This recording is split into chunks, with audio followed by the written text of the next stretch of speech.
রকমের ভয়ভীতি দাও পাবনায় জোরপূর্বক চলাচলের রাস্তা আটকে বেদখলের অভিযোগ উঠেছে প্রতিবেশীদের বিরুদ্ধে।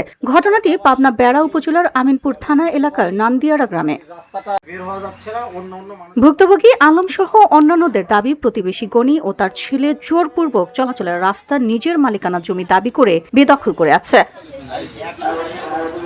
এতে চরম ভোগান্তির শিকার হয়েছে কয়েকটি পরিবারের লোকজন। এই ঘটনায় আদালতের মামলার রায় আলমদের পক্ষে আসলেও জমি দখলমুক্ত করছে না অভিযুক্ত গনি ও তার ছেলেরা।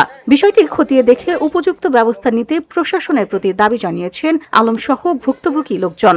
আসসালামু আলাইকুম রহমতুল্লাহ। আমার নাম আলম সর্দার। আমার এই জায়গা 239 দাগ আমার ডিএসআরএস দেখে কিনা এরা জোর জুলুম করে তার কাগজপাতি আমাদের নামে এবং এই রাস্তাটা আমরা খালি চাই।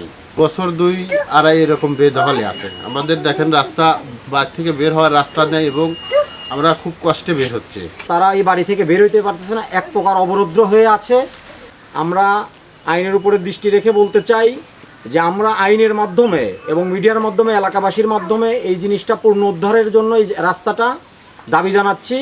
অভিযোগের বিষয়ে জানতে চাইলে গনির ছেলে গুলজার বলেন, যারা এসব অভিযোগ করেছেন এটা মিথ্যা ও ভিত্তিহীন। কারণ আদালত থেকে 2বার রায় আমাদের পক্ষে এসেছে। তাছাড়া ওদের অনেক আগে আমাদের জমি কেনা। ওরা যাদের কাছ থেকে কিনেছে আমরা কিনেছি তাদের বাবার কাছ থেকে। বৈধ ক্রয় সূত্রে জমির মালিক আমরাই।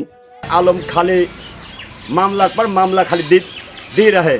ওই খৈলিয়া জলিয়া মুসলিম গনি, ঠিক আছে, আরিফার নামে আলম সর্দার মামলা দায়ের করে। 2 ডিগ্রি পিট লেগে আমরাই পাই। আমরা কোনো মামলা করছিলাম না। প্রথমে ওই আলমই মামলা করে প্রথমের থেকে। 2 ডিগ্রিতে আলম হারিয়ে গেল।